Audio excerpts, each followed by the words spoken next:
Empezamos con la cuarta clase, ¿verdad? Donde nos vamos a fijar en Jesús, que padeció bajo el poder de Poncio Pilato, fue crucificado, muerto y sepultado, y descendió a los infiernos, ¿verdad? Y es una parte muy especial esta, porque es la, no sé por qué tengo que admitir, es digamos que la esencia de todo lo que estamos viendo, lo del credo, ¿verdad? O sea, bueno, en realidad todo es importante, ¿verdad? Todo lo que contiene el credo es importante, pero esta es la esencia de lo que vivimos, ¿verdad? De lo que vivimos cada día para unirnos más a Dios. Bueno, y empezaba por esta idea que me parece importante, que pensemos que hay más distancia entre Dios que se hace hombre, ¿m? que entre Dios que se hace pecado.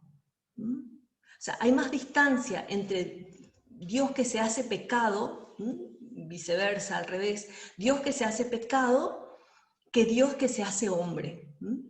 Que ya es inmensa la distancia, ¿verdad?, que hay. Y Dios que se hace pecado es muy, muy importante, muy grande, porque a Dios le produce una repugnancia tremenda el pecado, ¿no? O sea que eh, es lo opuesto a Dios es el pecado, ¿verdad? Por eso, Sonia, sí, no entiendo cómo se hace pecado. ok, ¿Por qué? ok, ahora claro. Se hace pecado porque asume el pecado del hombre, ¿m? Y muere en la cruz en lugar de los hombres. Como el hombre en sí mismo no podía pedirle perdón a Dios por algo que le excedía, ¿m? Porque el pecado original, ¿verdad?, es tan grave porque es Dios el desobedecido, ¿no? O sea, es muy importante no tanto el ofensor, que es el hombre, como el ofendido, que es Dios. Entonces, el que pedía perdón tenía que ser hombre y Dios a la vez, ¿no? O sea, el único que podía solucionar el tema era Dios mismo, ¿no? Y por eso, como habíamos visto en clases anteriores, decidió hacerse hombre, ¿verdad? Y Dios que se hace hombre, ¿verdad? Y por eso decía, Dios que se hace pecado. Se hace pecado porque Él asume en sí todos los pecados de la humanidad. En el momento de la oración en el huerto, cuando Jesús le reza a Dios Padre, diciéndole, si puedes, aparta de mí este cáliz. Ese cáliz era el ser pecado, el convertirse en pecado. Y eso es lo que le llevó a sudar sangre. No tanto el miedo a la cruz o el miedo al dolor. Y por eso sudó sangre, por eso fue esa oración tan sentida, tan fuerte que hizo Jesús en el huerto. Porque te imaginas nomás, hacete una idea de lo que es cuando amaneces un día, no sé, me imagino que te vas a acordar, pero amaneces un día en que estás de mal humor, estás mala por alguna razón, por qué sé yo, amaneciste con el pie izquierdo, y estás que ni te aguantás vos misma, ¿no? No sé si alguna vez te pasó eso. A mí sí, alguna vez. Y no nos soportamos ni a nosotras mismas. Y se imagina que ese es solamente nuestro pecado que está. Y a lo mejor le contestás mal a alguien, le retás a alguien, le llamás la atención, te enojas con no sé quién. Y todo eso hace que estés en desagrado, ¿verdad? Contigo misma, con la situación. Y Dios, Jesús, hecho hombre, Dios hecho hombre, asumió los pecados de toda la humanidad, ¿no? Se hizo pecado, por eso San Pablo dice en el Evangelio, en las cartas, enseñando a no sé a quién se dirigía en ese momento, dice esa frase, ¿verdad? Cristo se hizo pecado, ¿verdad? En ese sentido, que asumió el pecado de toda la humanidad. Entonces, podemos pensar, bueno, los hornos crematorios de Auschwitz, ¿verdad? De los campos de concentración. O sea, la maldad humana llevada a la no sé qué potencia, ¿verdad? No sé, las matanzas, los abortos, los pecados más feos, ¿verdad? Que Jesús pidió perdón a Dios Padre por esos pecados, ¿no? Y en ese sentido se hizo pecado. Y es tan grande la deuda que el hombre tenía con Dios y sigue teniendo porque es él mismo el que pagó esa deuda. Y también nos puede ayudar a pensar, por ejemplo, cuando en un gran almuerzo o cena, lo que sea, hay mucha gente y de pronto uno de ellos dice, bueno, no se preocupen, yo pago la cuenta, ¿verdad? Y bueno, todos felices de la vida y paga esta persona. Y sin embargo, eso es muy poca cosa, ¿verdad? Es pagar una cena, pero es como que Dios dijo, no se preocupen, yo pago, ya no deben nada. A partir de ahora, a partir de mi muerte en la cruz, ya no deben nada, ya no le deben a Dios esa ofensa, ¿verdad? Por eso es tan importante, tan grande lo que recordamos en la Semana Santa, ¿verdad? Que Cristo murió en la cruz. Por eso les decía, desde que me convencí, me di cuenta de que realmente el dolor más grande de Cristo es haberse hecho pecado, haber asumido los pecados de la humanidad. Los dolores de la cruz, que son grandes y muy fuertes, ¿verdad? El de los latigazos, de la corona de espinas, de todo lo que sufrió de una especie de odio que le tenían, ¿verdad? Y todas esas personas que habían recibido milagros, de pronto le dieron la espalda, ¿verdad? Le dieron la espalda o incluso le pidieron que se le crucificara, ¿verdad? Y entonces fue mucho más duro el asumir el pecado. Y Cristo podía haberlo hecho de otra manera. A veces nosotras, por lo menos me pasa a mí, ¿verdad? Uno ya sabe que Cristo murió en la cruz y que todo lo que hizo. Y uno piensa que a lo mejor no había otra manera de hacerlo. Y en realidad sí. La mínima acción de Dios hecho hombre, que es Cristo, era salvadora, era redentora. Y Cristo trabajó, hablamos la vez pasada, 30 años, ¿verdad? 30 años de vida oculta, ¿verdad? Tuvo. Y sin embargo, Él eligió este modo de salvarnos, ¿verdad? Muriendo en la cruz. Podía haber sido un clavo que se le metía en el dedo mientras trabajaba con San José. Podía haber sido el mismo trabajo o lo que sea, podía haber sido el modo en que nos salvaba, pero quiso hacerlo de la manera más fuerte, en la que nos demostrara más entrega, más sacrificio, más desinterés. Porque esas son las cualidades del verdadero amor. Y Cristo nos quiso demostrar su amor grande, muriendo en la cruz. ¿Qué significa, qué significado tiene el amor? Viene a cuento ahora pensando en que es el verdadero amor el que tenía Cristo y el que tenemos que tener nosotras por Cristo y por las personas que nos rodean, ¿verdad? El amor es la permanente voluntad de entregarse de manera sacrificada, desinteresada y libre. desinteresada, sin esperar nada a cambio. Y es muy difícil.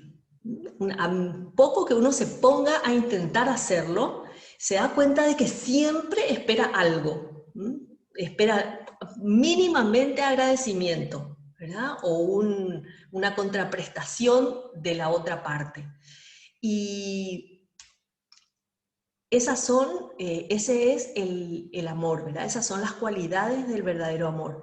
Entonces Cristo lo que hace es convertir la cruz en trono de salvación, exaltación del amor.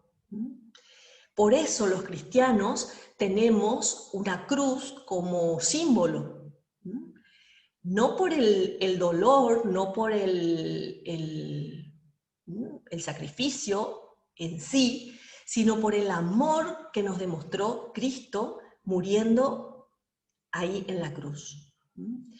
Y le dio al dolor y a la muerte otro sentido, un sentido de salvación, un sentido de redención.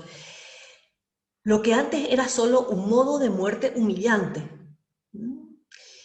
Y por eso ahora el dolor puede ser convertido en amor. Puedo tener una enfermedad terminal en la que se sufre mucho y ofrecerle a Dios ese dolor por la salvación propia y ajena, ¿verdad? Propia y del mundo. Esa salvación que Cristo nos ganó, ¿verdad? Siempre, siempre, siempre unidos a los de Jesús. O sea, nuestros sufrimientos, nuestros sacrificios, unidos a los de Jesús. Recién ahí valen. Es como Jesucristo le da a ese sacrificio, a eso que hacemos, le da el sentido. Valen oro. Decíamos, hablábamos del rey Midas, ¿verdad? Que convertía en oro todo lo que tocaba, hasta que se murió porque convertía la comida también en oro. Nosotras convertimos todo en más que oro, que es la gracia de Dios, la gracia que nos une a Dios, que nos hace, que nos diviniza, ¿verdad? Que nos va haciendo semejantes a Dios. Y ese pecado se traslada a cada persona, ¿verdad? Decíamos ya el pecado original, ¿verdad? Se traslada a cada ser humano por una misteriosa unión de la naturaleza, ¿verdad? Y todos nacemos con esa tendencia al mal. Y de ahí surgen los 7 pecados capitales.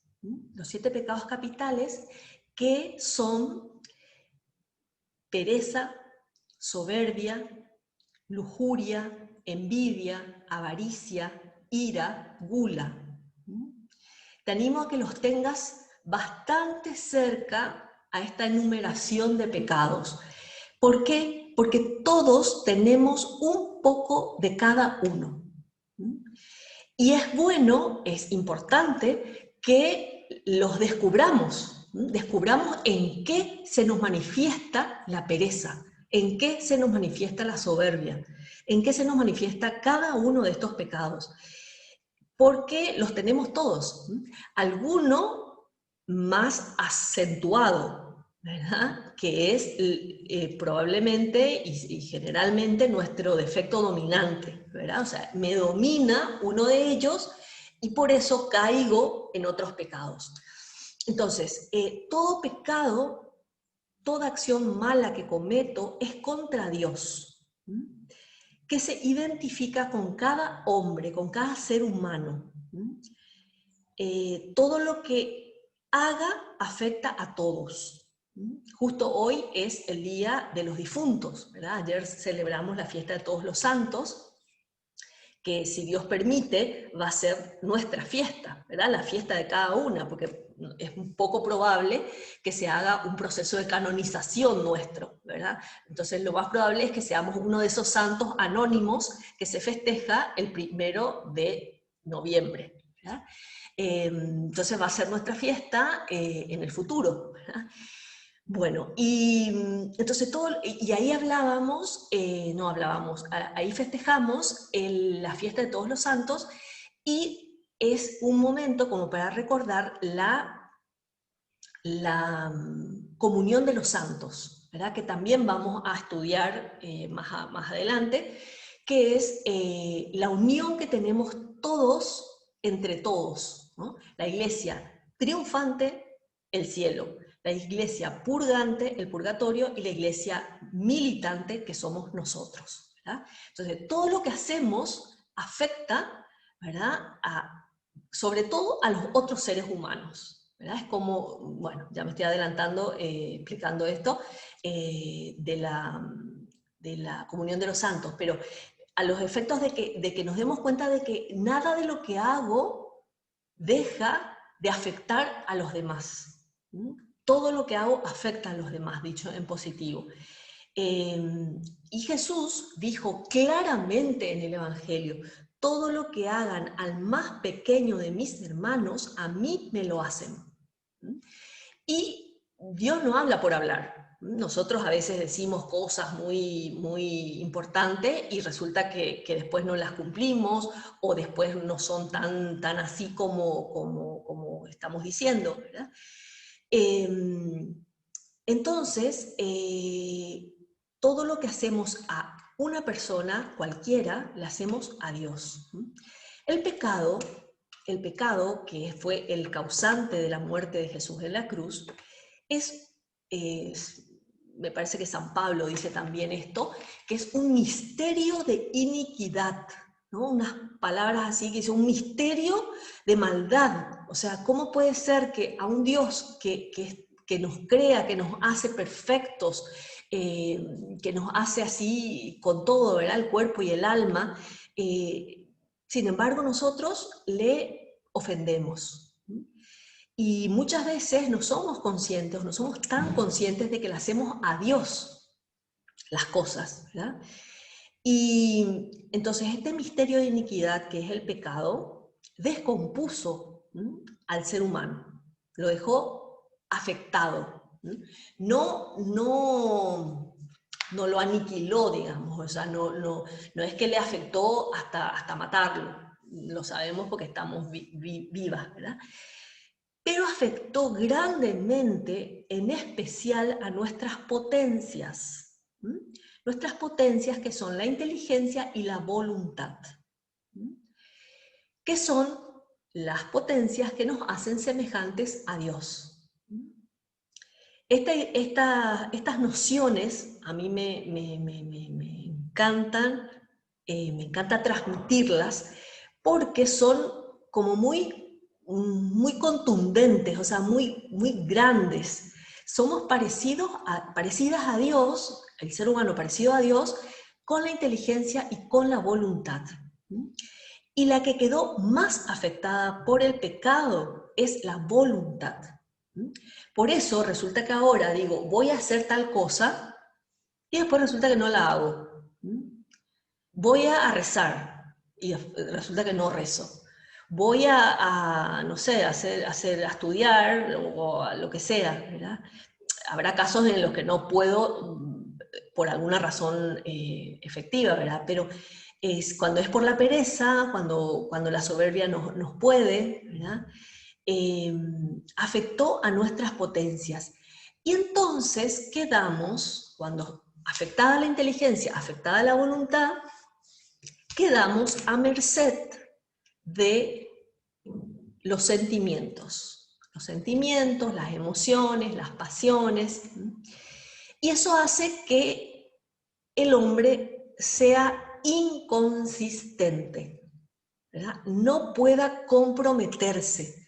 Es lo que pasa actualmente, ¿verdad? Porque los jóvenes no quieren comprometerse, no se casan, se van a vivir juntos, cosa que en nuestro país está pasando hace unos años, copiado y nos viene de Europa, ¿verdad? De los países, de otros países, pero porque es el ser humano, es la tendencia del ser humano al no comprometerse, al no jugarse, a no a no exigirse, ¿verdad? Al mal uso de su libertad, a no entender lo que es la libertad, porque la libertad es la capacidad que tenemos de elegir el bien porque se me da la gana, no porque estoy determinada a ello, ¿verdad? O sea, yo por ejemplo, o cualquier ser humano está determinado a escuchar. Yo no puedo elegir escuchar o no, bueno, puedo elegir, puedo taparme los oídos y no escuchar, ¿verdad? Pero escucho. Y sin embargo, el hecho de elegir algo, elegir el bien, lo puedo hacer porque quiero, no porque estoy determinada a ello, ¿verdad? Entonces, para eso tengo la libertad. Por supuesto que también puedo elegir el mal, pero eso es como aprender el error. Si yo aprendo algo que está mal, que 2 más 2 son 5, no me sirve de nada, más vale que no haya aprendido, ¿verdad? Y sin embargo, la inteligencia es para aprender que 2 más 2 son 4, por decir una tontería, ¿verdad? La voluntad es para elegir el bien, porque quiero, porque me da la gana, ¿verdad? El bien de la gente, el bien mío. Y entonces el pecado fue lo que produjo la muerte de Cristo en la cruz. Por eso estamos enfocadas ahora en la clase en esto, ¿verdad? En el pecado, que es lo que nos afecta en nuestro día a día, en nuestro tiempo, en nuestra vida, ¿verdad? Y entonces decíamos que cuando la inteligencia y la voluntad quedan afectadas, se ponen en acto, se ponen en primer término los sentimientos, los afectos, las emociones, que son cosas buenas también, o sea, son propias del ser humano, pero guiadas por la inteligencia y por la voluntad. Cuando asumen el lugar de la inteligencia y de la voluntad, ahí estamos tendiendo a equivocarnos, ¿verdad? Porque vamos a elegir mal, probablemente. Porque los sentimientos, que decíamos son algo bueno porque Dios lo puso, pero tienen unas características que hace que no sean confiables. ¿Por qué? Porque son cambiantes, son fluctuantes. Hoy siento esto, mañana siento lo otro, siento calor, siento frío. No son voluntarios. Yo no decido tener un sentimiento. Los tengo, me viene, soy un sujeto pasivo de los sentimientos. Mientras que con la voluntad yo decido hacer algo o no hacerlo, porque sé que ofende a Dios. Me ofrecen un trabajo que tiene una cierta inmoralidad entre medio, o una falta de justicia, o una falta de algo. Entonces, la tentación es que lo haga, ¿verdad? Pero mi voluntad, mi inteligencia me dice, mira, eso no es bueno, no es totalmente bueno. Y con mi voluntad decido, está bien, no lo voy a hacer, o decido, lo voy a hacer, ¿verdad? Entonces, el pecado es la ofensa a Dios, ¿verdad? El ofender a Dios, sobre todo, en primer lugar, en los mandamientos, o sea, contra los mandamientos, ¿verdad? Por eso que es tan importante saberlos, aunque no lo sepa quizá en orden, porque a veces no sé cuál es el quinto, el sexto, el noveno. La cosa es saberlos, porque el pecado puede ser venial o mortal, ¿te acordás? ¿Verdad? Y el pecado mortal es el que mata el alma, mata la gracia, así como la muerte del cuerpo es evidente, ¿verdad? La muerte del alma no es evidente. Y esa es una pena, porque por eso andamos rodeados, probablemente, dadas las condiciones en las que la gente se relaciona con Dios, rodeadas de personas que tienen el alma muerta. Una vez decía una persona que cómo le gustaría, decía, que la gente que está en pecado mortal oliera mal así como un cadáver, como un muerto, huele mal a las horas, para que por lo menos por eso se preocupara de mejorar su alma, de salvarla, de limpiarla, de cambiarla. Bueno, entonces la inteligencia y la voluntad tienen un dominio político sobre los sentimientos. ¿Qué quiere decir dominio político? Quiere decir que le tiene que convencer, ¿no? No le puede imponer, no le puede decir, mira, esto hay que hacer, ¿no? Le tiene que convencer, como un político convence a sus seguidores, ¿verdad? Y esto también es importante. Bueno, decíamos que el pecado venial y el pecado mortal. Y había que pensar cómo descubrir, cómo saber que tengo un pecado mortal. Eh, los pecados que van en contra de los mandamientos, ya dijimos, ¿verdad? Y los veniales son contra los mandamientos también, pero de manera leve. Y sobre todo que no se cumplan las tres condiciones para que haya un pecado. Y te digo, son materia grave, que sean algunos de los mandamientos los que estoy incumpliendo, ¿verdad? Materia grave, plena advertencia, o sea que yo me dé perfectamente cuenta de que voy a hacer eso, y pleno consentimiento, o sea que yo quiera. Por eso, si yo tengo en sueño, no sé, le mato a alguien, por supuesto, es evidente que no tengo la culpa, ¿verdad? Algo que una persona hace en estado, no sé, media dormida, tampoco. Y así. Entonces, como conclusión, agradecer a Dios su muerte por nosotros continuamente, porque por un misterio que nos cuesta mucho entender, Cristo, que está glorioso en el cielo, sigue ofreciéndose por la humanidad.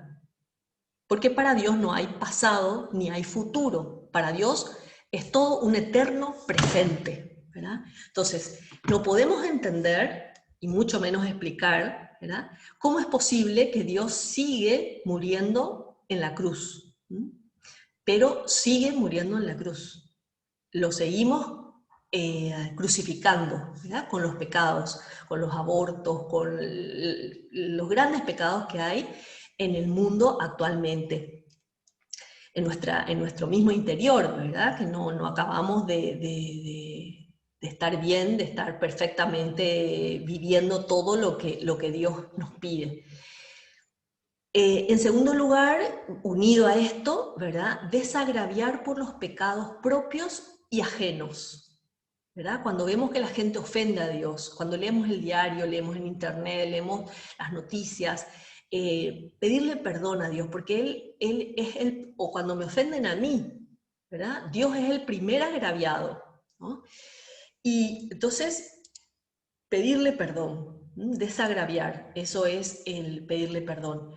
Luchar por evitar el pecado, luchar, saber cuáles son los pecados, mi tendencia, ¿verdad? Conocernos, tratar de conocernos. Examen de conciencia para detectar esos pecados, ¿verdad? Y también utilizar, mandé al grupo de WhatsApp que tenemos, mandé un flyer de las indulgencias que se ganan en el día de hoy, por ser el Día de los Difuntos, y que se ganan todo el mes. O sea, antes de la pandemia era solamente el 2, y el primero era a partir del 2, una cosa así, una semana se podía ampliar eso y el ir a los cementerios, pero ahora con esto de la pandemia se alarga, se abarca todo el mes de noviembre. Entonces, todo pecado tiene, otra cosa que te quiero aclarar, tiene una pena y una culpa. La culpa se borra con la confesión del pecado mortal, ¿verdad? Se borra con la confesión. El pecado venial se borra con un acto de contrición perfecta, por amor a Dios, ¿verdad? También es bueno confesarse de esos pecados veniales. Entonces, la culpa se perdona ahí, pero la pena, queda una pena que es que se borra con la penitencia que nos da el sacerdote y todo lo que pueda ofrecerle a Dios en la vida. Dolores que tengamos, tanto morales como físicos, ¿verdad? Trabajos, oraciones, o sea, todo eso va borrando la pena. Y hay también se borra esa pena, justamente se termina de borrar, si es que no acabamos de limpiarnos acá en la tierra, se termina de borrar en el purgatorio, ¿verdad? Para eso está el purgatorio, que ya lo vamos a ver mejor, para limpiarnos completamente, porque en el cielo no puede entrar nada que esté mínimamente manchado. Entonces, utilizar esas indulgencias, que también les puedo poner una lista de las cosas que tienen indulgencia, el rosario, el Vía Crucis, las oraciones en general, casi todas tienen indulgencia. Hacer un rato de oración ante el sagrario, por ejemplo, tiene indulgencia. Entonces, esas indulgencias se pueden aplicar a los difuntos, ¿verdad? O sea, yo hago la acción, pero digo que el beneficio lo tenga tal alma, si yo quiero aplicarlo a un alma en particular, o le doy a Dios para que haga Él lo que quiera con eso que yo consigo, eso que yo le ofrezco. Entonces,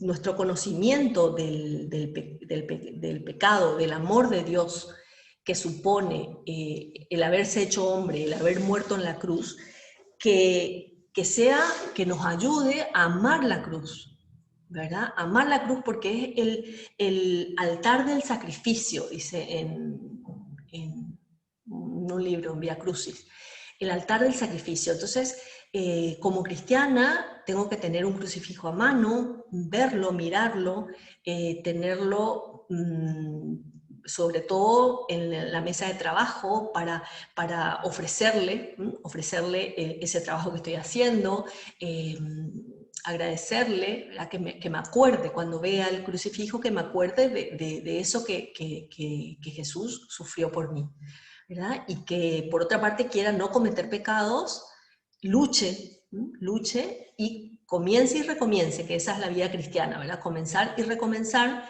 y Dios nos ayuda porque nos ama inmensamente y nos quiere a su lado en el cielo. Y eso, chicas. Entonces, ¿te quedó claro, Cele?